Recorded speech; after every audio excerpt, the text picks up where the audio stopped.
Okay जी, good evening. तो start करते हैं। तो क्या बताना है बताइए। इसमें मेनली तो क्वेश्चंस करवा दूं। बाकी एग्ज़ाम आई थिंक 19 को है, नहीं 19 को है, 4 दिन बचे हुए हैं। सो ठीक है, कुछ पूछना आप लोगों को पूछो। बाकी मैम करे तो कुछ आईएसएस के क्वेश्चंस करवा दीजिए। तो आईएसएस या डिफरेंट एग्ज़ाम के। तो आप लोगों के कुछ पर्टिकुलर क्वेरीज हैं तो आप पूछ सकते हैं। अदरवाइज अगर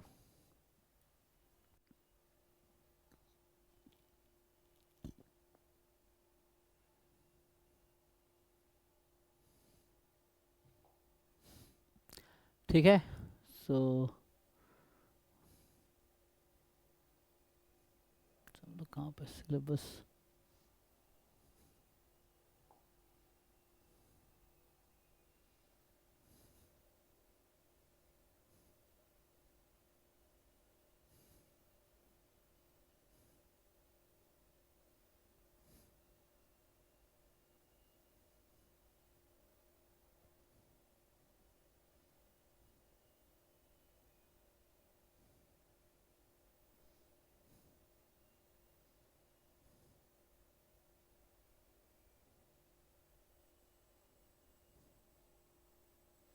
नहीं पहुँच गए।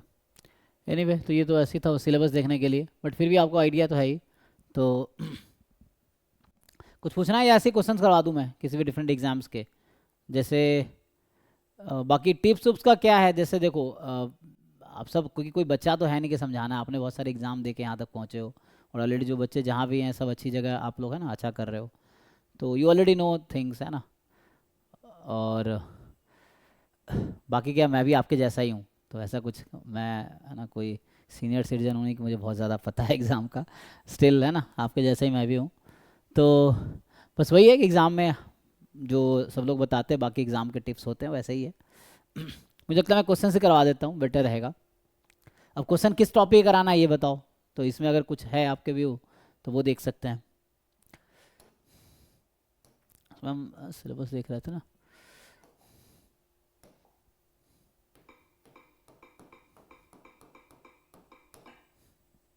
अच्छा, ये सिलेबस है था ना। तो अच्छा, ये तो इनका आ गया।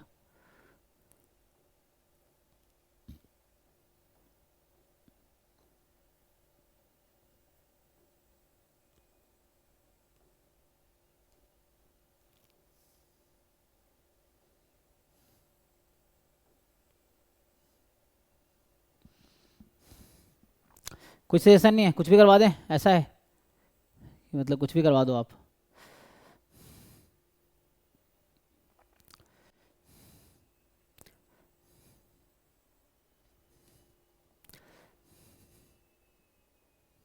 अच्छा, एक मिनट।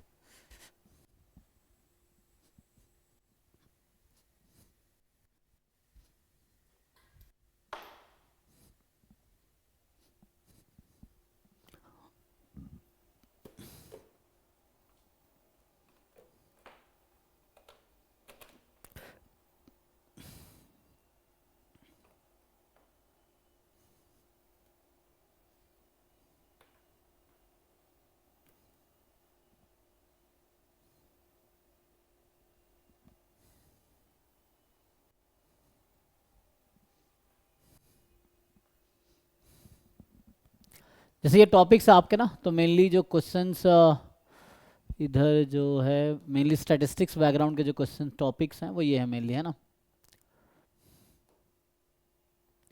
चलिए कुछ क्वेश्चन मल्टीवेरिएट करवा देता हूँ, है ना। तो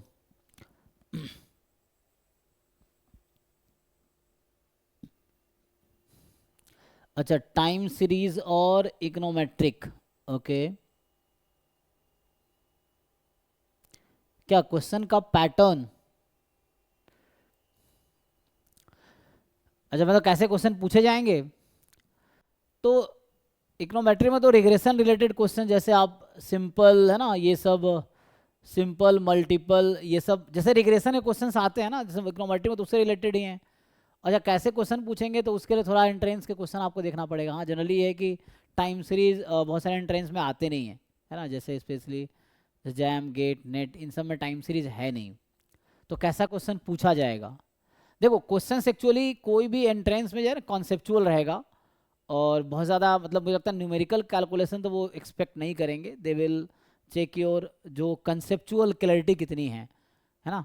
तो मेनली आपको फोकस क्या करना है, जो भी टॉपिक्स हैं उसमें एक तो फोकस करना है कि डेफिनेशन में आपको क्लैरिटी हो, कि जो भी टर्म्स हैं उसका डेफिनेशन अच्छे से क्लियर हो। दूसरा ये है कि जो रिलेटेड थ्योरम्स हैं उसका आप देख सकते हैं। तो बाकी इकोनोमेट्रिक के लिए वो ऐसे ही क्वेश्चंस मिलेगा जैसे रिग्रेशन है ना, इसमें रिग्रेशन अलग से तो नहीं है ना, उसमें ही हो जाएगा। तो जैसे सिंपल लीनियर रिग्रेशन या मल्टीपल लीनियर रिग्रेशन है क्वेश्चंस आप देख सकते हो, गेट में आते हैं, जैम में भी बनाते हैं। जैम में, जैम स्टैटिस्टिक्स का जो एग्जाम है उसमें सिंपल लीनियर रिग्रेशन है क्वेश्चन आता है। गेट में सिंपल मल्टीपल दोनों आते हैं, नेट में भी आते हैं। तो वहाँ से आपको आइडिया मिलेगा एंट्रेंस में क्या पूछे जा रहे हैं। जैसे है ना लिस्ट स्क्वायर एस्टिमेशन पे या ये सब इस तरह से पूछा जाएगा, या डिफरेंट जो टॉपिक्स हैं। बाकी टाइम सीरीज से क्या है, डिफरेंट मॉडल्स जो हैं तो वो आपको याद रखना है, और उससे रिलेटेड कंसेप्चुअल क्वेश्चन पूछिए। मैं क्वेश्चन अगर कुछ लिखूं तो वैसा कर सकते हैं ट्राई। और कोई किसी का कुछ है जो बोलना चाहे? ओके, हाँ जी।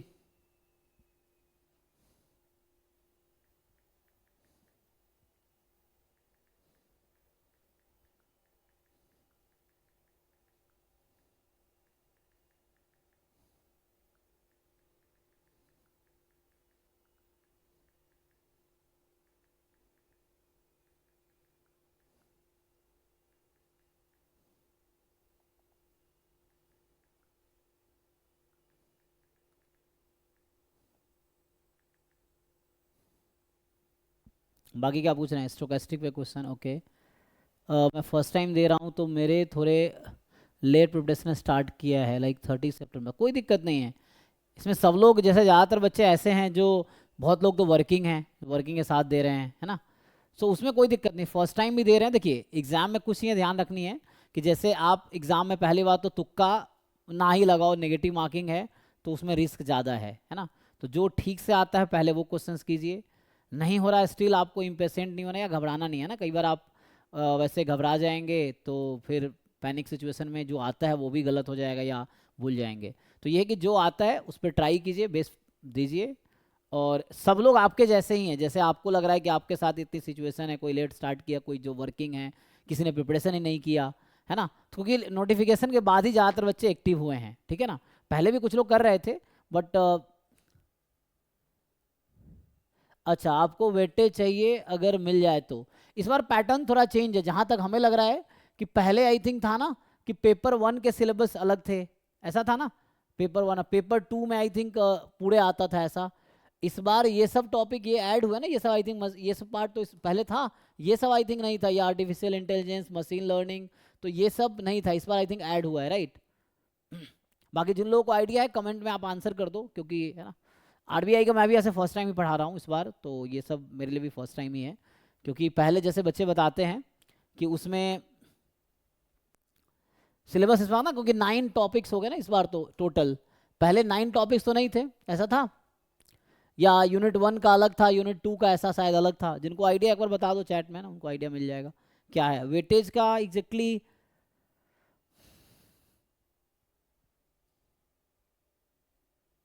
अच्छा, जो आप पूछ रहे हैं कि D S A I am L section से किस तरह के क्वेश्चंस एंटिसिपेट कर सकते हैं, तो उसके लिए देखो जैसे क्या है ना, मैं फिर से मैं कह रहा हूँ कि होगा क्या, जैसे कोई स्टेटमेंट है उसी में 4 ऑप्शन बना दिया, या कोई मतलब कोई थ्योरम है उस पर बेस्ड वो क्वेश्चन फ्रेम कर देंगे, वैसा होगा। तो इसके लिए मुझे लगता है D S A I am L इससे रिलेटेड, तो आप गेट डी ए का पेपर देख सकते हैं, उसमें कैसे क्वेश्चन इनसे रिलेटेड आ रहा है, तो वहाँ से आपको आइडिया मिलेगा एंट्रेंस में वो क्या पूछते हैं। तो वो एंट्रेंस, क्योंकि एंट्रेंस के पेपर जो बनते हैं ना, क्योंकि सब्जेक्टिव पेपर अलग तरीके से बनता है, ऑब्जेक्टिव पेपर अलग तरीके से बनता है, तो आपका एक में सब्जेक्टिव रहेगा, एक में ऑब्जेक्टिव रहेगा, ठीक है, वैसा है। तो उसके लिए जो ए आई एम एल और डेटा साइंस से रिलेटेड जो क्वेश्चंस हैं, तो आप गेट डी ए का पेपर देख सकते हैं, उसमें कैसे क्वेश्चंस फ्रेम हो रहे हैं, तो ये देख सकते हैं आप, है ना। डिफरेंट एंट्रेंस एग्जाम के जब आप क्वेश्चन देखो ना, आपको ये समझ आएगा कि कैसा क्वेश्चन पूछा जा रहा है एंट्रेंस में, और वैसे ही क्वेश्चन आप एक्सपेक्ट कर सकते हैं। इवन ज़्यादा डिफिकल्ट आपके एग्जाम में आ सकता है ना, आसान भी आ सकता है, क्योंकि डिपेंड करता है पेपर कौन बना रहे हो, कैसे बना रहे हैं। और फिर ये भी टेंशन नहीं लेना कि डिफिकल्ट है तो मुझे नुकसान होगा, डिफिकल्ट है तो सबको नुकसान होगा। ओवरऑल रैंकिंग होनी है, जो बच्चे एग्जाम देंगे उनमें ही रैंकिंग होनी है, तो इसलिए घबराने की ज़रूरत नहीं है। मान लो पेपर कैसा भी आया, आप अपना बेस्ट परफॉर्म करो, क्योंकि जितने बच्चे एग्जाम दे रहे हैं उनमें से ही जो बेस्ट परफॉर्म करेंगे उनका सिलेक्शन होगा, चाहे वो बेस्ट परफॉर्मर कम मार्क्स लाने वाला ही क्यों ना हो, है ना। इस तरह से है।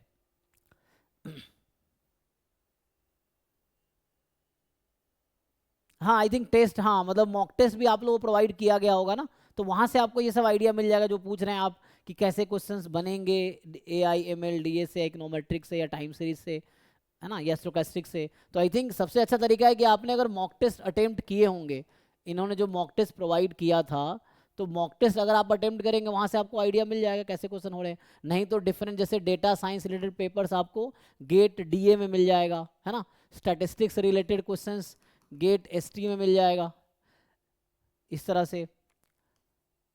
और तो देख सकते हैं किस तरह क्वेश्चन फ्रेम हो रहे हैं, गेट DA है, गेट ST है ना। और स्टैटिस्टिक्स में देखना है तो जैम MS है, मैथमेटिकल स्टैटिस्टिक्स, इसमें आपको मिल जाएगा। वैसा है, इनका मॉक टेस्ट है, तो इससे आपको पैटर्न क्लियर हो जाएगा एक्चुअली।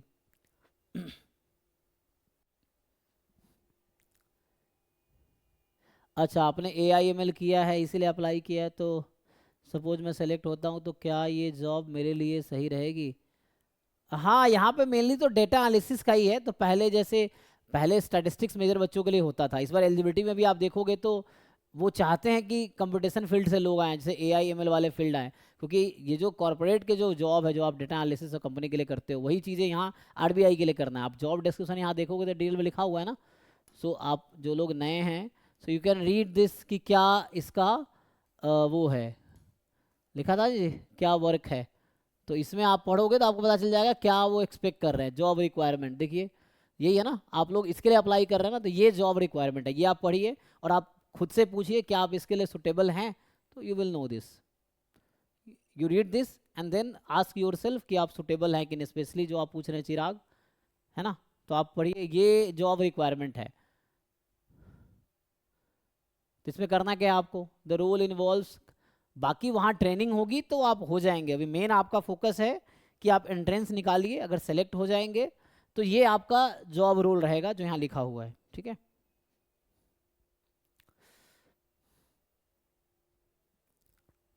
हाँ हाँ, है ना। सो दिस इज द वे।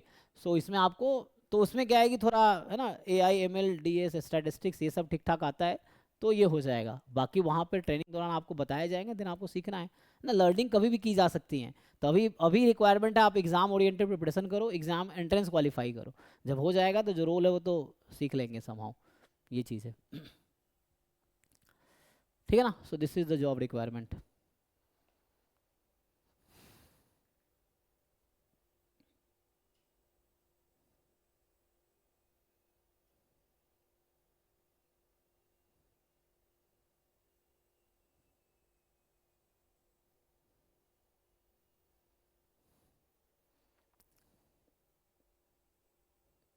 ठीक है जी। तो बाकी जैसे टॉपिक्स अगर आप देखेंगे यहाँ पे जो पूछ रहे हैं कि कैसे क्वेश्चंस आएंगे, अभी जो पूछ रहे थे, तो अगर आप डिटेल सिलेबस देखेंगे यहाँ पे कि हम लोग बात करें जो इनका क्वेश्चन था,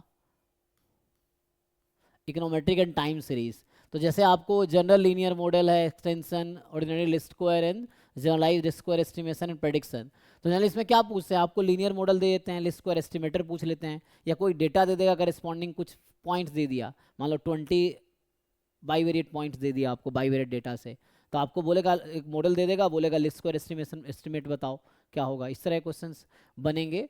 तो ये सब आइडिया मिलेगा जब आप एंट्रेंस के क्वेश्चन सॉल्व करेंगे, तो आपको पता चलेगा एंट्रेंस में इस तरह से क्वेश्चन फ्रेम होते हैं। सब्जेक्टिव क्वेश्चन फ्रेम करने का अलग तरीका होता है, तो वहाँ पे आपसे कंपटीशन भी करवाए जा सकते हैं, प्रूफ भी करवाए जा सकते हैं।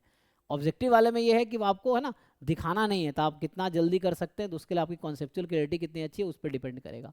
ठीक है ना। तो ये सब टॉपिक ठीक से कीजिए, जो भी टॉपिक्स लिखे हुए हैं, जैसे यहाँ पे है ना, मेनली जो टाइम सीरीज में है कि exploratory data analysis of time series, concept of weak and strong, है ना, स्टेशनरिटी, ARMA, है ना, ARMA process, so and their properties, model identification based on ACF, PACF, model, है ना। तो देखो सबसे पहले तो आपको क्लैरिटी हो कि इसका मीनिंग क्या है। जैसे मान लो AR मॉडल क्या होता है ना, MA मॉडल क्या होता है, कब किसको अप्लाई करना है, इसके अजम्पशंस क्या हैं, तो ये सब ज़रूरी है। तो उससे जब मान लो कोई क्वेश्चन उस तरह फ्रेम कर देगा कि कौन सा मॉडल फिट है या कौन कब लगाना है, तो उसके हिसाब से कौन बेटर है किस सिचुएशन में, तो ये आपको पता होना चाहिए। ठीक है, मॉडल एस्टिमेशन, डायग्नोस्टिक टेस्ट, है ना, मॉडल्स। तो पहले तो इन सारे मॉडल्स की आपकी जानकारी होगी, ये मॉडल्स क्या है, तो जानकारी है, फिर आपको उसके पता है कैसे अप्लाई करना है। थोड़े अप्लाइड क्वेश्चंस कुछ कर लो एंट्रेंस से ही, लेकिन टाइम से यदि किसी एंट्रेंस में मिलेगा नहीं क्वेश्चंस, तो अभी तत्काल कोई बुक जो है जहाँ पे प्रॉब्लम बुक कोई मिल जाए टाइम सीरीज का, तो उसके एग्जाम्पल्स आप कर सकते हो टू गेट द आइडिया, है ना। बाकी थ्योरेटिकली स्ट्रांग होना ही पड़ेगा क्वेश्चन सॉल्व करने के लिए, you have to be theoretically strong, and then question practice करोगे तो आपको उससे आइडिया मिलेगा कि कितना आप कर पा रहे हो। ठीक है ना, ये चीज़ है।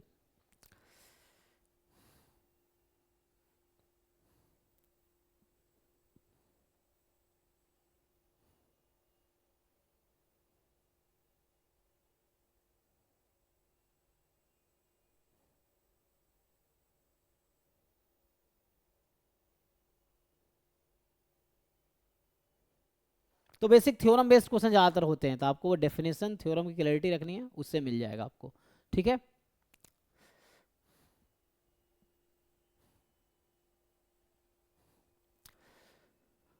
कुछ पूछना है किसी को और?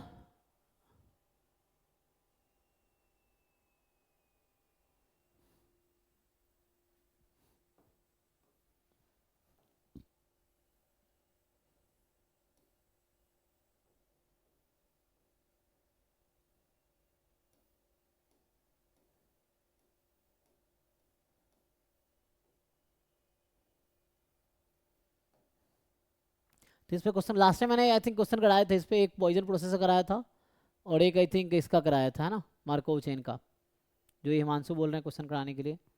ठीक है, कुछ क्वेश्चंस करवा देता हूँ फिर इसके।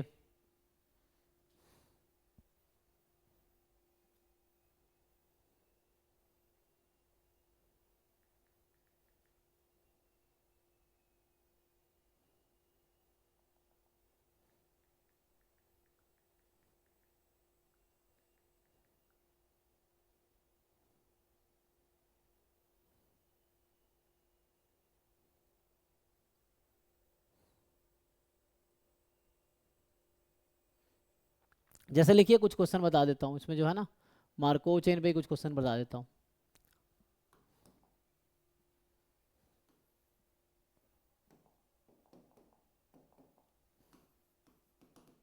जैसे ये है कि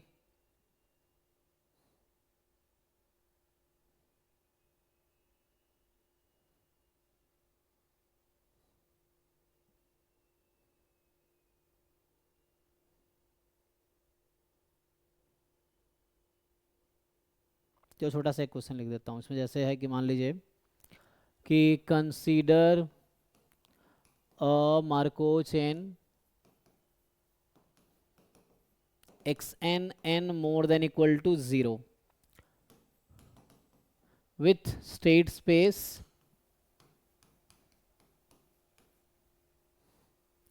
1 2 3 and transition probability matrix p is equal to 0 half half, ठीक है, 0 1 by 2 1 by 2 1 by 2 0 1 by 2 1 by 2 1 by 2 0। ठीक है, so they are asking you to find then value of यहाँ लिख देता हूँ probability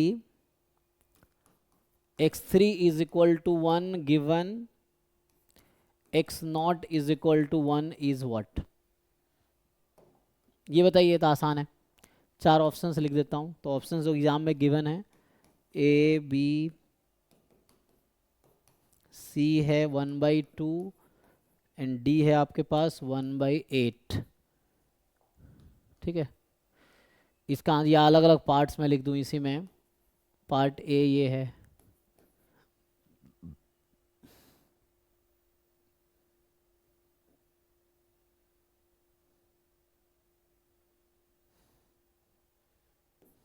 मतलब वो तो ऑप्शन इसके लिए था, न्यूमेरिकल है, चलो ऐसे ही बताओ आंसर।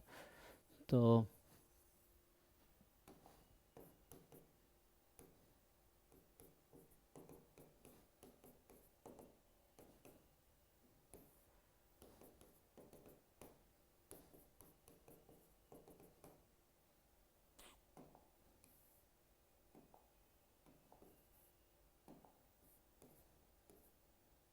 मान लीजिए ये है, ये रेशियो है, यहाँ पे रेशियो पूछ रहा है आपसे। तो बी पार्ट में they are asking you to find the ratio. So अभी के लिए पार्ट 1 पार्ट 2 कर दो। इसका आंसर क्या है और इसका आंसर क्या है, आपको ये बताना है।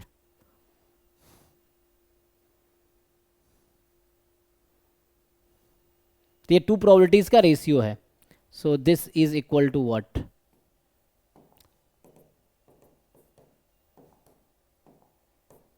ये कितना आएगा?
अच्छा, अलग अलग आंसर बता रहे हैं, दो पार्ट है ना, दोनों पार्ट का अलग अलग आंसर बताइए। तो आई थिंक पार्ट 1 का 1/4, पार्ट 2 का 2 बता रही हैं। ओके।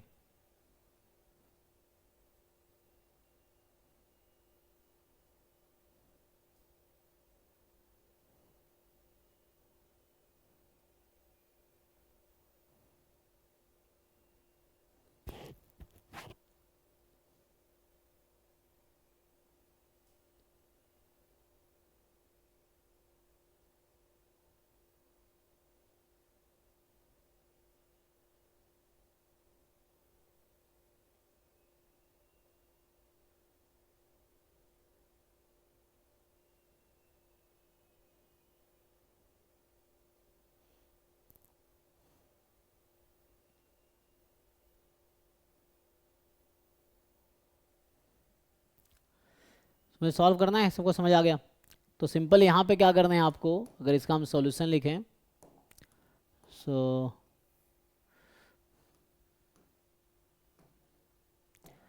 फर्स्ट वाला तो ऐसे ही आपको समझ आ रहा होगा। पहला पार्ट में जो पूछा गया है कि प्रोबेबिलिटी है ना,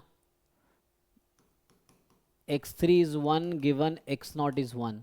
तो मतलब टाइम 0 पे स्टेट 1 में है और टाइम 3 पे स्टेट 1 में है। सो 1 to 1 जा रहा है कितने स्टेप में? 0 से 1 2 3, 3 स्टेप्स में ये है। एक तरीका है कि आप पी क्यूब मैट्रिक्स निकाल लो और उसमें फर्स्ट रो की फर्स्ट कॉलम एलिमेंट देख लो। अच्छा, स्टेट क्या था? 1 2 3 ना, तो फर्स्ट रो की फर्स्ट कॉलम देख लो। तो इसका आंसर सिंपल कैसे आ जाएगा? You find P cube matrix. P cube तो निकाल सकते हो ना, P into P, P square, and then आ जाएगा फिर पी स्क्वायर इंटू पी कर देना, पी क्यूब आ जाएगा। पी क्यूब में जो फर्स्ट रो और फर्स्ट कॉलम का एलिमेंट आएगा यहाँ पे, तो दैट विल बी P113। ठीक है, आप पी क्यूब मैट्रिक्स निकाल लो, you find the P cube matrix and then you will get this, है ना, P123 P133 ऐसा आ जाएगा, ये आएगा। तो हमें बाकी चाहिए ही नहीं, बस मैं लिख दे रहा हूँ, इसके एलिमेंट्स ऐसे दिखेंगे पी क्यूब मैट्रिक्स के। So you have to find, है ना, मैं ये कह रहा हूँ यहाँ पे। So this one is nothing but P113 and just P cube matrix निकाल के आप देख लो फर्स्ट रो की फर्स्ट कॉलम में क्या है, तो उससे आंसर आ जाएगा।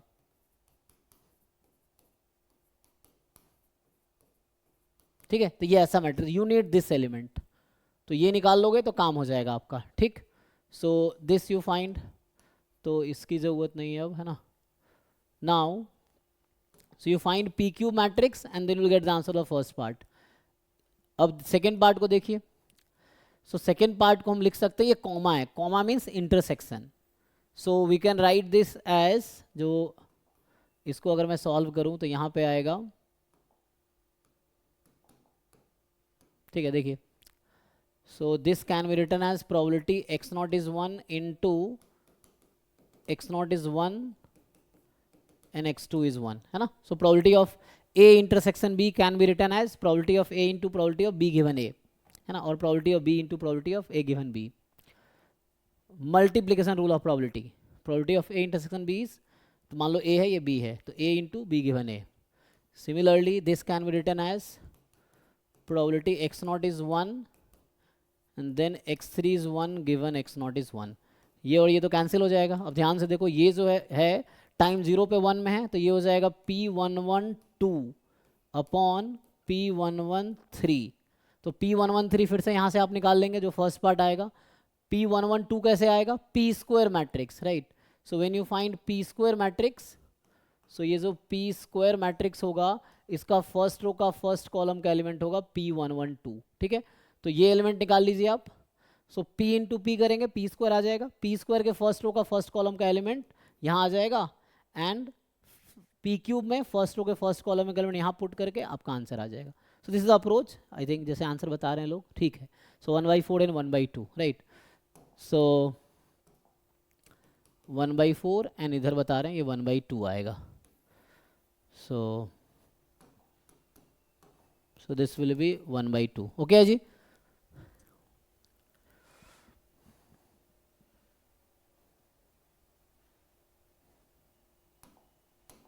अच्छा, नेक्स्ट क्वेश्चन देखिए। So next question, if you write, the next question is question number 2. So they are saying, so consider a Markov chain with state space 1 2 3 and transition probability matrix P as 1/2 1/2 0 0 1/2 1/2 1/3 1/3 1/3, and what they are asking, so the first part is what is the limit n tends to infinity, notation आप जानते हैं तो मैं notation नहीं लिख रहा हूँ, P11n. Option B, what is the limit n tends to infinity, P21n. option C is limit n tends to infinity, P32n, and D is limit n tends to infinity, P13n. ये कितना आएगा?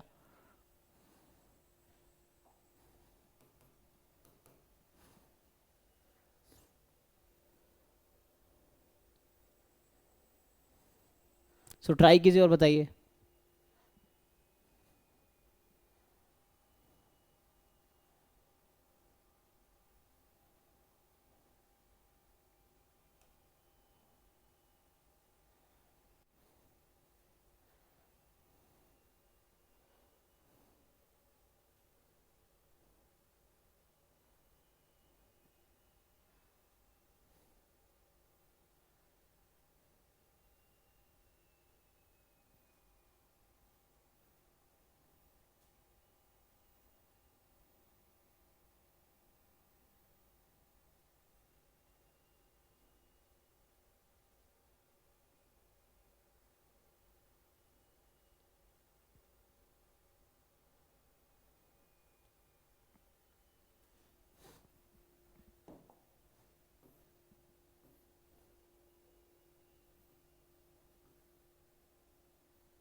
So the question number 3 is, let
okay, सो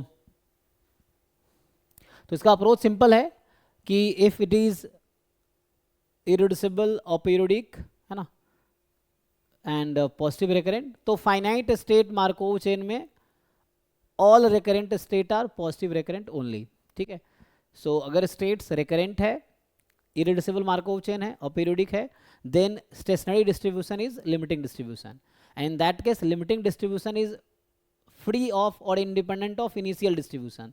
सो कहने का मतलब इसका answer कुछ ऐसा आएगा, पाई 1, है ना, इसका भी आएगा पाई 1, इसका आएगा पाई 2, इसका आंसर आएगा पाई 3। अब ये क्या है, पाई 1 पाई 2 पाई 3। सो पहले आप इंश्योर करो कि ये, है ना, मार्कोव चेन इज, जो मार्कोव चेन है इज इरिड्यूसिबल, आप ये इंश्योर करो, और पीरियोडिक एंड पॉजिटिव रिकरेंट, तो यहाँ रिकरेंट होगा। ठीक है, देन जो स्टेशनरी डिस्ट्रीब्यूशन है, तो यहाँ स्टेशनरी डिस्ट्रीब्यूशन क्या आएगा, जिसको मैं पाई बोल देता हूँ, तो पाई इज एक्चुअली, यहाँ कितने स्टेट्स हैं, 3 स्टेट है ना, तो पाई 1 पाई 2 पाई 3। ठीक है, ये होगा इज लिमिटिंग डिस्ट्रीब्यूशन, और ये आएगा कैसे, so pi P is equal to pi कीजिए, उससे आ जाएगा, एंड सम ऑफ, है ना, pi P is equal to pi, you find, है ना, find the solution using pi P is equal to pi and summation pi i from 1 to 3। इसको solve कर लीजिए, तो पाई 1 कितना आएगा, पाई 2 कितना आएगा, और पाई 3 कितना आएगा, इससे आपका आंसर आ जाएगा। So this is the approach जो मैंने लिखा है। सो अलग अलग आएगा, सेम आएगा, चेक कीजिए। पहले तो ये मैं अप्रोच बता रहा हूँ, लेकिन आपको ये इंश्योर करना पड़ेगा पहले कि इरिड्यूसिबल है कि नहीं है और पीरियोडिक है कि नहीं है, पॉजिटिव। तो ये एक अप्रोच है, नहीं तो दूसरा अप्रोच लगाना पड़ेगा, ये है। अच्छा, तो इसका आप 5/2 बता रहे हैं, ओके, ठीक है जी। सो ये पी मैट्रिक्स है, ये पाई मैट्रिक्स है, सो पाई पी इंटू, है ना, पाई पी बराबर पाई कीजिए, फिर देखिए क्या आता है। एक मिनट, इसे लिखने में गलती है,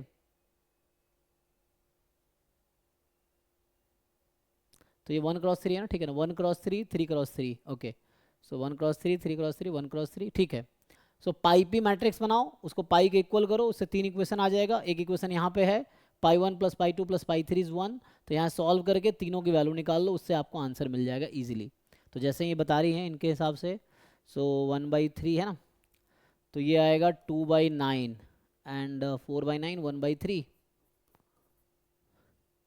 फिर 3/9 मतलब 1/3, है ना, 3/9 आएगा जो कि 1/3 हो जाएगा।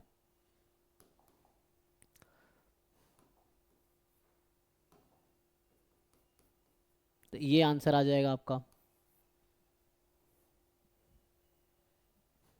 ठीक है। तो इससे आपका आंसर मिल गया, जैसे बता रही चैट में। अब इसमें आ जाओ, इसमें अज्यूम मान लो टाइम 0 पे स्टेट 0 में है, दिया हुआ है। So what is expected return time to state 0, मतलब 0 से चल के 0 पे रिटर्न आने का एक्सपेक्टेड रिटर्न टाइम क्या है, सेकेंड क्वेश्चन में, ठीक है। तो इसका आंसर जैसे आ गया आपका 2/9, है ना, दिस इज 2/9, इधर आपके पास पाई 2 जो है 4/9 एंड पाई 3 जो है 1/3, मतलब 3/9। सो ये आ जाएगा, ओके है। सो उस केस में ये सब सही हो जाएगा, and then you try the third question.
Solve करूं?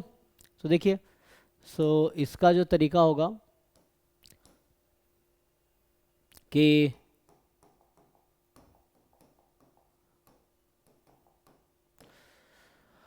इसमें एक अप्रोच ये है कि आप डेफिनेशन से जा सकते हैं, है ना। You can go with definition. तो एक्सपेक्टेड रिटर्न टाइम का डेफिनेशन क्या है? एक तो ये है कि expected return time to zero, है ना। तो मतलब इसको हम लोग नोटेशन में लिखते हैं म्यू ज़ीरो, है ना, म्यू ज़ीरो ज़ीरो। तो ये होगा summation N F zero zero N, यही होता है जी, N from 1 to infinity. This is the definition, you can go with this definition. दूसरा अप्रोच है कि अगर ये स्टेट मार्कोव चेन इरिड्यूसिबल और पॉजिटिव रिकरेंट है, देन आपका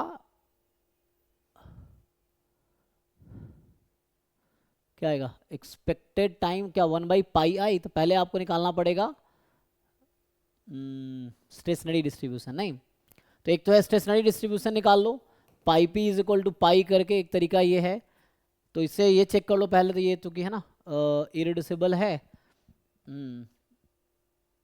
इरिड्यूसिबल है और इवन इरिड्यूसिबल है, अपीरियोडिक है, पॉजिटिव रिकरेंट है, ठीक है। तो स्टेशनरी डिस्ट्रीब्यूशन यूनिक होगा। तो देखो क्या आता है, पाई पी इज इक्वल टू पाई करके स्टेशनरी डिस्ट्रीब्यूशन निकाल लो। मान लो ये जैसे आएगा पाई नॉट और पाई वन, ठीक है ना। तो इसकी वैल्यू निकाल लो, जहाँ पे पाई नॉट प्लस पाई वन बराबर 1 होगा। इसको आप सॉल्व कीजिए और इससे इसकी वैल्यू निकालिए क्या आएगी। तो ये वैल्यू आप निकाल लेंगे।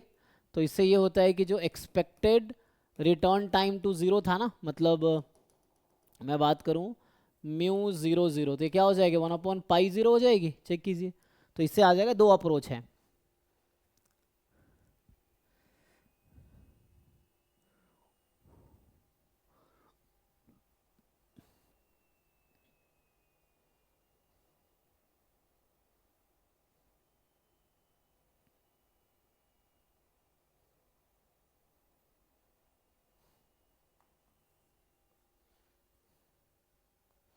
कर पाएंगे? आगे मैं सॉल्व करूं? बाकी जो भी हो चैट में बताओ या अनम्यूट करके बताओ। अगर आप खुद पर कर पा रहे हो तो मैं अगले क्वेश्चन पे जा रहा हूँ, नहीं तो फिर मैं इसको सॉल्व करूंगा।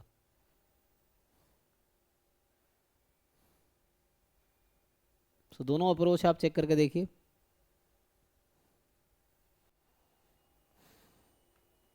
अच्छा, फर्स्ट वाले से सॉल्व करें? ओके, दूसरे वाले से कर लोगे? देख लो स्टेशनरी डिस्ट्रीब्यूशन निकाल के।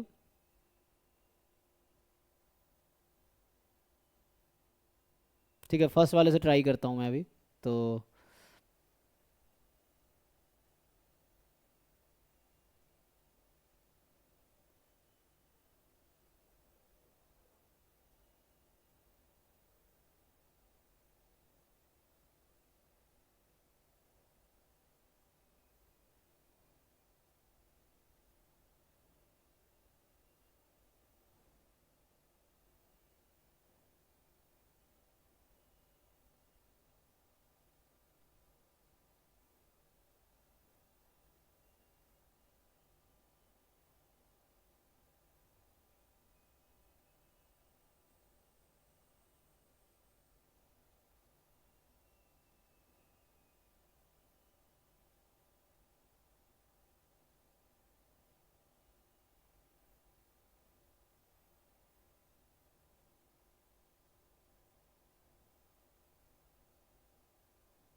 हुआ भाई, देखो।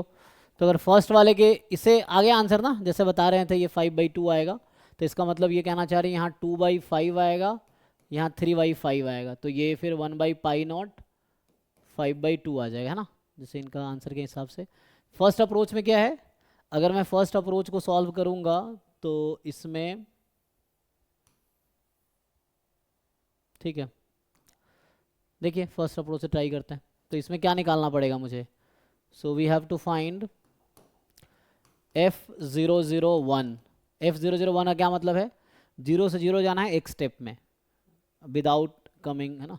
सो जैसे यहाँ पे मैं स्टेट अगर 0 1 है, तो यहाँ जो हमारे पास रूल है, सो 0 से 0 आने का चांस हाफ है, 0 से 1 जाने का हाफ है, ठीक है ना। 0 1 0 1, 1 to 0 आने का 1/3 है, एंड 1 to 1 लूप रहेगा, इसका 2/3 है। ओके, सो देखो, सो 0 to 0 1 स्टेप में जाना है। सो 0 से 0 1 स्टेप में कैसे होगा, एक लूप लेना पड़ेगा, यही है, और कोई रास्ता नहीं है ना, तो ये हाफ आ जाएगा। F0 0 2 निकालो, अब 0 से 0 एग्जैक्टली 2 स्टेप में जाना है ना, and you will return to 0 only after 2 steps. तो 0 से 1 आओगे, 1 से 2 आओगे, सो 0 से 1 हाफ, और 1 से 2, सॉरी 0 से 1, 1 से 0 जाओगे, तो ये 1/6 हो गया। अब F0 0 n, ये 0 आएगा for all n more then 2, ठीक है, ये 0 होगा, चेक करो, मतलब 0 से 0 3 स्टेप में जाना, नहीं अच्छा ये थोड़ा गड़बड़ है, यहाँ से क्योंकि यहाँ लूप आ गया ना 1 पे, तो 1 पे लूप है, तो we can use loop at 1 actually. तो F0 0 3 ये आएगा, है ना, तो 0 से 1 आएंगे, 1 पे लूप लेंगे, फिर 0 पे जाएंगे, तो ये है कि हाफ, फिर इंटू 1/3 जैसे लिखा था, बस इसको 2/3 एक लूप यूज़ कर लेंगे, ये आ जाएगा। F0 0 4 लिखोगे, सो हाफ इंटू 1/3, 2/3 स्क्वायर, सो यहाँ आएंगे, डबल लूप यूज़ करेंगे, वापस चले जाएंगे, ठीक है। So this will be going on, तो इससे एक पैटर्न भी मिल गया हमें, इफ़ यू सी, तो इससे मुझे एक पैटर्न मिल गया, इतना निकाला ना मैंने, तो इससे हमें एक पैटर्न मिल रहा है। क्या पैटर्न मिल रहा है जी?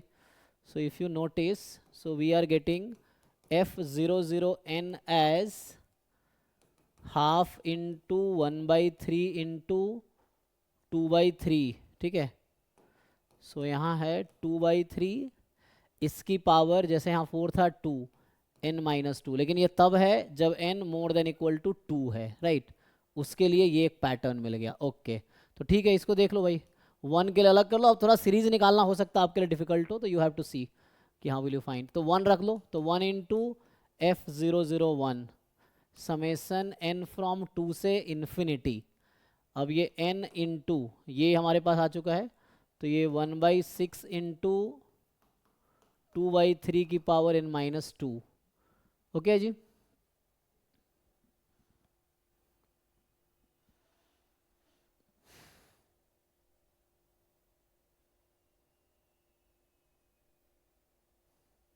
अब निकालो इसका सम, यू फाइंड द सम। तो F0 0 तो आपके पास था, F0 0 1 जो है ये आपके पास कितना है, F0 0 1 आ चुका है हाफ, तो ये हाफ, ये 1/6 बाहर कर दो, 1/6 बाहर करोगे, तो अब आपको सीरीज का सम निकालना है। तो जीपी जानते हो, AGP या सीरीज यूज हो जाएगा, तो यहाँ से n into 2/3 raise to power n-2, और n फ्रॉम 2 से इन्फिनिटी है, सो इसमें आप ये फिट कर सकते हैं, 1/1 - x² का एक्सपेंशन जानते हैं, तो ये 1 + 2x + 3x² + 4x³ + 5x4 ये होता है ना जी। सो मतलब ये अगर इसको सम में लिखे, तो ये है n x की power n-1, n from 1 to infinity, यही है। तो ये है 1 - x की पावर -2, या ऐसा समझे 1/1 - x का, लेकिन आपका 2 से स्टार्ट करना है n को, तो कोई दिक्कत नहीं, ऐसा कर लो 1/1 - x होल स्क्वायर -1, एक टर्म को इधर बुला लो, अब यहाँ n 2 से स्टार्ट कर लो, 2 से इन्फिनिटी, ऐसा हो जाएगा। सो यूज़ दिस, सो इससे आपका आंसर हो जाएगा, ये रिजल्ट यूज़ करो, ये टेलर सीरीज एक्सपेंशन यूज़ किया हमने, सो इसको यूज़ करके आपका आंसर आ जाएगा जी। निकाल पाओगे आगे? सो हमें क्या चाहिए था, देखो, सो हम लोग निकाल रहे थे μ0 0, so this was half plus 1/6 है ना, तो यहाँ पावर n-1 करना था, एक मल्टीप्लाई डिवाइड कर देंगे क्योंकि यहाँ n-1 करना है ना, तो ये है सीरीज, बाहर है 1/6, सीरीज n इंटू 2/3 की पावर n-2, n की वैल्यू है 2 to इन्फिनिटी। सो एक काम करो, इसको 1 से इन्फिनिटी बनाओ, तो इसमें मल्टीप्लाई कर दो एक, फिर इसको डिवाइड कर दो, तो यहाँ मतलब 1/6 के अगेंस्ट 3/2 ले लो, और यहाँ n 2/3 की पावर n-1 कर दो, n फ्रॉम 2 से इन्फिनिटी। अब इसको यूज़ करो, ओके तो इसको अगर यूज़ करोगे तो क्या आएगा, हाफ, इसको कैंसिल करोगे 1/4, और इसका सम इसके हिसाब से यूज़ कर लो। तो इसके हिसाब से यूज़ करोगे सो 1/1 माइनस 2/3 का स्क्वायर माइनस 1, ठीक। सो कितना आ गया, 1/2 1/4। अब इसको सिंप्लीफाई कर लो, तो 1 माइनस 2 थे ना, 2/3 1/3 1/3 का स्क्वायर 1/9, 9 माइनस 1 8, तो इनटू में 8, तो आ गया हाफ प्लस 2 5/2, ठीक है। तभी 5/2 आया और वैसे भी 5/2 आया था, ठीक है। तो इसका जो सम आया, जो हमने सम निकाले हैं, सो सम कैसे निकाला हो तो पता चल गया आपको, तो इसको सीधा सीधा, तो ये आंसर आ गया सीरीज का सम 5/2, ठीक है। तो कैसे भी फाइंड करोगे आंसर वही आएगा, ठीक है। तो ये पूरा पेज था, ओके जी। कोई क्वेरी बताइए, इसमें कुछ डाउट है तो आप पूछ सकते हैं।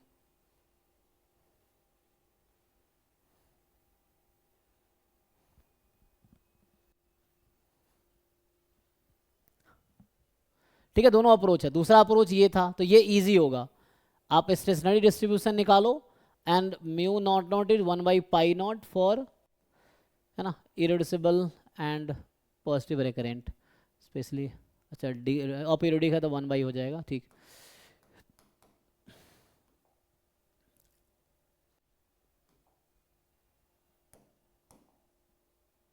नेक्स्ट एक और क्वेश्चन लिख लीजिए। सो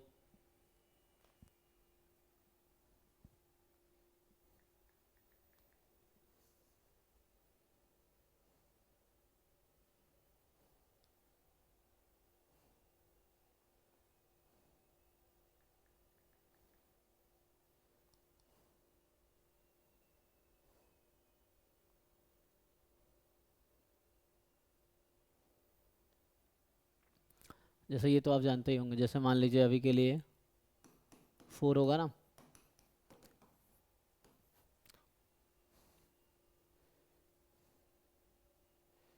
जैसे ये ले लो P 1/2 1/2 1/3 2/3, है ना। सो इसमें पहला है स्टेटमेंट ये है, be transition probability matrix of a Markov chain with state space, मान लीजिए 1 2। देन जो पहला पार्ट आपसे पूछा जा रहा है, limit n tends to infinity p की पावर n, ये कौन सी मैट्रिक्स होगी, इसके एलिमेंट्स क्या होंगे। दूसरा, limit n tends to infinity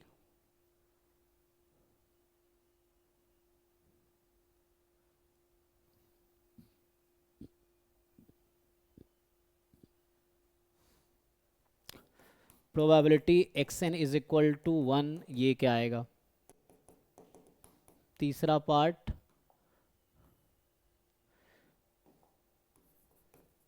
limit n tends to infinity probability xn बराबर 2, क्या आएगा।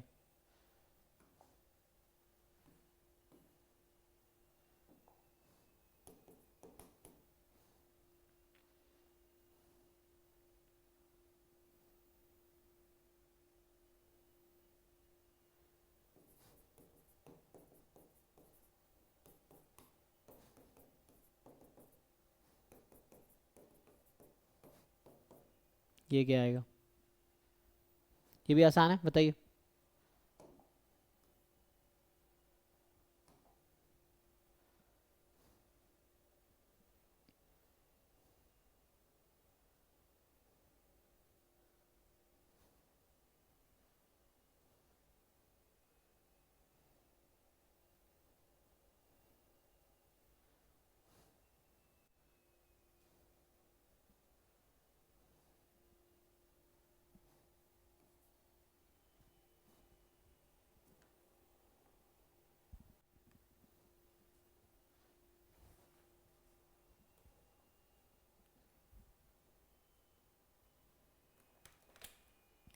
ट्राई एंड टेल आंसर है ना।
आ गया? हम्म, मैं सॉल्व करूं या हो गया? सो इसका एक सिंपल रिजल्ट था ना। सो सिंपल रिजल्ट ये है कि P आपके पास है, कैसे लिखते थे, a b, one minus a one minus b, then limit and, है ना, ये इरिड्यूसिबल और पीरियोडिक उस तरह से होगा। तो यहाँ पे जो आंसर आएगा पॉजिटिव रिकरेंट, सो P की पावर n जो आता है, ये आता है a upon A plus B, B upon A plus B, B upon A plus B, A upon A plus B. ठीक है जी, that's all. And limit n tends to infinity, pi n जो आता है, जो स्टेशनरी डिस्ट्रीब्यूशन भी यही आएगा, so that will be v upon A plus B, A upon A plus b. ये लगा लीजिए, इससे आंसर आ जाएगा। सो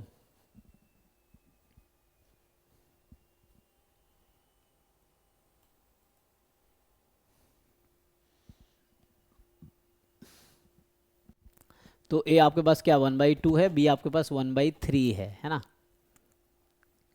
तो दोनों को ऐड करेंगे तो 5/6 होगा। सो a अपॉन 5/6 मतलब 1/2 अपॉन 5/6, 3/5। सो 3/5 और ये 2/5, चेक कीजिए जी। तो इस तरह से, एंड चूंकि मैंने पी एन ही लिखा हुआ है तो ये 2×2 ही आएगा। पाई एन लिखता तो ये ऐसा आएगा, ठीक है। And pi n is what, actually pi n मतलब ये है कि जैसे स्टेट इसका अगर मैंने ले लिया है ना, सो पाई एन का मतलब है probability x n is 1 and probability x n is 2, क्योंकि स्टेट स्पेस अभी 1 2 है, तो ये मतलब है। तो लिमिट लगाने का मतलब है ना, आपको समझ आ रहा है। सो यहाँ से बाकी तो आपको समझ आ रहा होगा अब। सो ये इस पे लिमिट लगाएंगे तो ये आएगी, ठीक है, इस पे लिमिट लगाएंगे तो ये आएगी। ओके, सो आई थिंक इससे काफ़ी है। तो यहाँ पे 1 पे आ जाएगा 2/5, 3/5।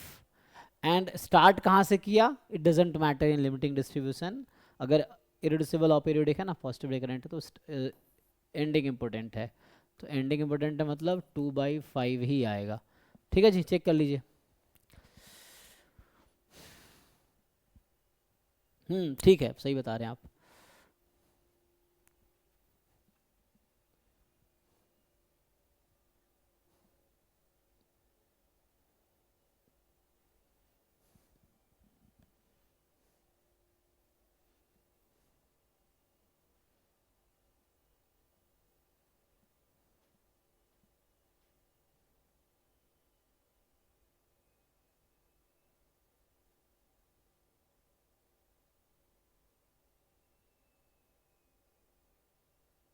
ठीक है ना, जैसे ये कहाँ से आ जाता है, तो pi N, you know, pi not into P की पावर एन, तो इससे आ जाता है ना। Whatever pi not you take यही होगा, ठीक है। तो यहाँ से ये रिजल्ट बन जाता है। तो लिमिट लगाओगे तो ये बन जाएगा। एनीवे, और क्वेश्चन लिखे। सो देखो,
जैसे एक ये क्वेश्चन है कि इसमें पूछ रहा है आपसे, तो ये कौन सा 6 नंबर होगा, 4 था ना, 5th, ओके। तो इसमें देखो आप, ये कह रहा है कि let x N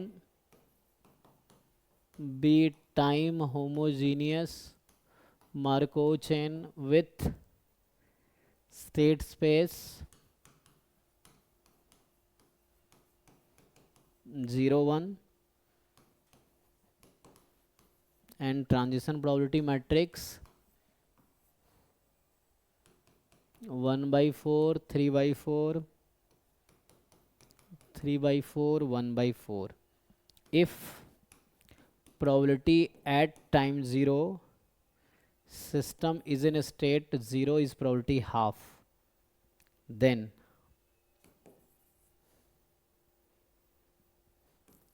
what is the sum of x की power 2k raise to power 2k, ऐसा है, x raise to power 2k, this power 2k and k varies from 1 to 100, this is equal to what? Question clear है, देख लीजिए।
जब poison process आपके syllabus में है ना, जैसे था यहाँ पॉइजन प्रोसेस भी था।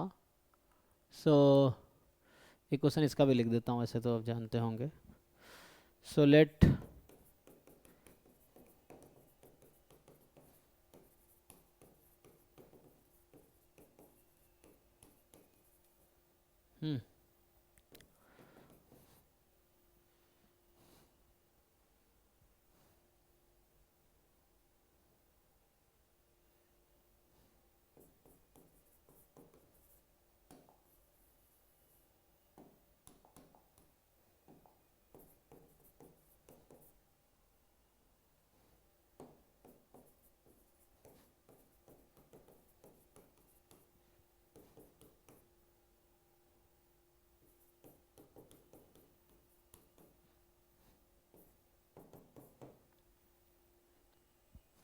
ये बताइए, एन टी कोई पॉइजन प्रोसेस विथ रेट 4 है, what is the variance of N3 plus N5?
जी जी 50 is correct answer ji.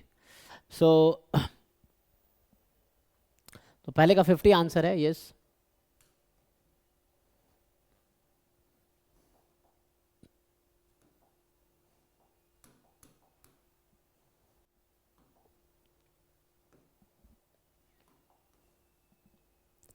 Solve करें, ये कर लोगे आप लोग.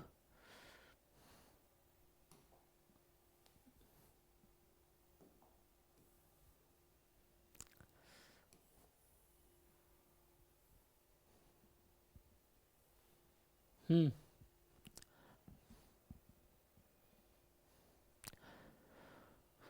सो आपको पता है, अगर सॉल्यूशन लिखूं मैं, किसका सॉल्यूशन लिखे, पहले का लिखते हैं, पांचवें वाले का ही.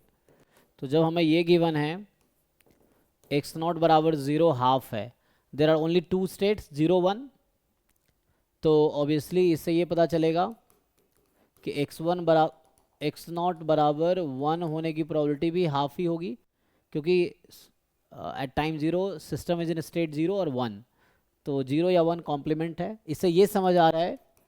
अच्छा, आप अगर देखो तो जो आपको बता रहा है, ये तो गिवन है. यू नो व्हाट, यहाँ पे क्या गिवन है कि x n will belong to 0 1, है ना, for all n more than. इससे ये पता चल रहा है कि any random variable that has support 0 1 is Bernoulli random variable only. तो इससे ये समझ आ रहा है कि जो एक्स एन है ये Bernoulli P n kind of बोल दो, या कुछ नया नाम दे दो, है ना. You can take something parameter, so Bernoulli something होगा, है ना. तो या पी एन बोलूँ, ऐसा कह सकते हैं, पी एन मान लो. So what is that P N, like यहाँ से आपको ये समझ आएगा कि X not is Bernoulli half. ठीक है, एक्स नॉट का डिस्ट्रीब्यूशन है बर्नौली हाफ, ये एक्स नॉट है मुझे. और एक और रूल ये होता है कि एक्स एन की पावर एन लगा दो, still there is no difference. You know why, x n can take value 0 और 1, पावर कुछ भी लगाओगे 0 1 ही रहेगी. So X N raise to power N will also be the same Bernoulli P N. There is no change of parameter, यहाँ power कुछ भी लगा दो कोई दिक्कत नहीं है. तो यहाँ से हमें इसकी वैल्यू चाहिए. सो इससे ये समझ आ रहा है कि, है ना, so you have to see x2 x4, ऐसा ना, x6. So the first thing is कि ये जो सीरीज हमें दिया है ना, द सीरीज इज एक्चुअली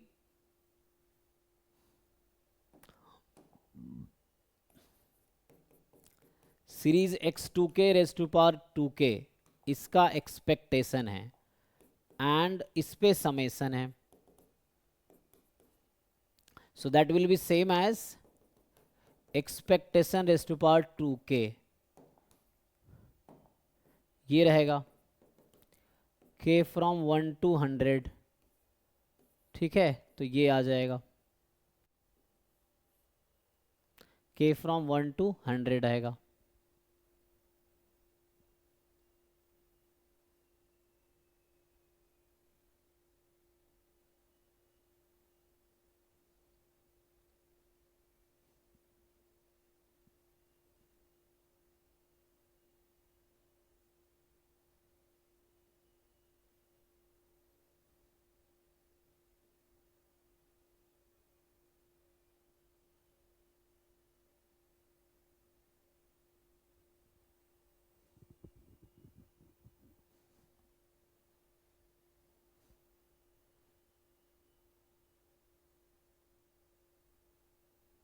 अब x2k का एक्सपेक्टेशन निकाल लो, यहाँ से हो जाएगा.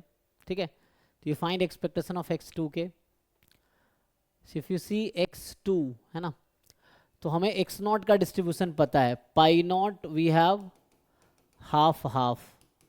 तो आप पाई 2 निकाल लो, पाई 2 क्या आएगा, क्योंकि भी है ना, we are interested in only x2 x4. तो एक ये ना, दिस इज pmf ऑफ, ये जो है ना, this is pmf of x naught. Pi 2 निकालो, पाई 2 कैसे आएगा, pi not into P square. So I think ये भी हाफ हाफ ही आएगा. ठीक है, पाई नॉट ये है, पी वहाँ पे है, तो pi not into P square निकालो, ये half half. This is p m f of x not. Even x of 2k और 2n निकालोगे तो ये हाफ हाफ ही आएगा. ठीक है, तो इसका एक्सपेक्टेशन लोगे एक्सपेक्टेशन ऑफ 2k, तो ये हाफ आ जाएगा. So this is summation k from 1 to 100 half. तो हाफ ऐड होगा 100 time, answer is 50. So this is answer. ठीक है जी. So 50 is answer for first part. मतलब आप पाई 2 निकालो. Pi 2 p m f of x2, pi 4, pi 6, pi n. If you find even you will get pi 2n. Half half आएगा तो इससे हो जाएगा. नेक्स्ट बताइए 6 वाले का आंसर. 56. ओके. सो देख लेते हैं, ऐसे आसान है ये भी. तो इसमें क्या करना है 6 वाले में. If you write solution to 6 question. ठीक है. तो इसमें है कि NT is a Poisson process. तो N3 वी नो है ना. N3 इज पॉइसन लैम्बडा 3, मतलब NT Poisson lambda T we know. So N3 जो होगा it's a Poisson 3 into 4 12 and N5 is Poisson 5 4 20. Okay.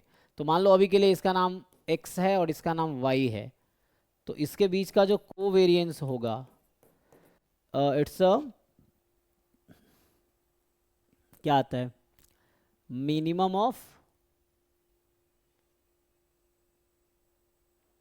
T1 T2 ना. सो NT1 NT2 का जो है ना वो आएगा आपके पास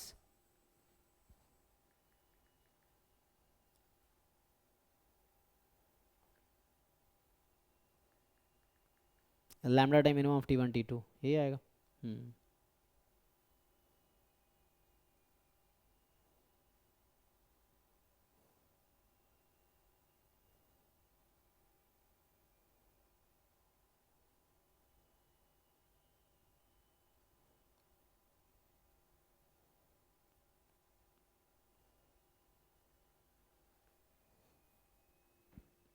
सो यहाँ से क्या करोगे, ये तो डिस्ट्रीब्यूशन आ गया ना. मैं कह रहा हूँ कोवेरिएंस क्या आएगा इसके बीच का.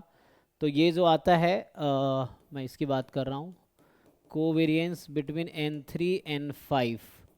तो ये होगा lambda time minimum of T1 T2. तो ये 3 आ जाएगा. तो कितना 4 3 12. तो ये 12 आ जाएगा. तो कहने का मतलब ये कोवेरिएंस XY इज 12. ठीक है. So now you have distribution of x, distribution of y, और आपको चाहिए variance of x plus Y. जो क्वेश्चन में पूछा गया है variance of x plus Y. तो variance of x Poisson variance ही रहता है. तो 12, वेरिएंस ऑफ y 20, 2 टाइम को variance of X Y which is 12. तो ये आ गया 12 प्लस 20 प्लस 24 जी. ठीक है. सो दिस इज, किसी को डाउट है तो पूछिए. सो ये सब क्वेश्चन जो मैं लिखा रहा हूँ स्पेशली डिफरेंट एग्जाम्स के हैं, जैम गेट नेट इन सब के है ना. तो जैम में नहीं, गेट और नेट में है. एंड और भी बाकी एग्जाम्स के जो PY को देख सकते हैं. सो आई थिंक आज यहीं स्टॉप करते हैं. कुछ पूछना है किसी को पूछिए.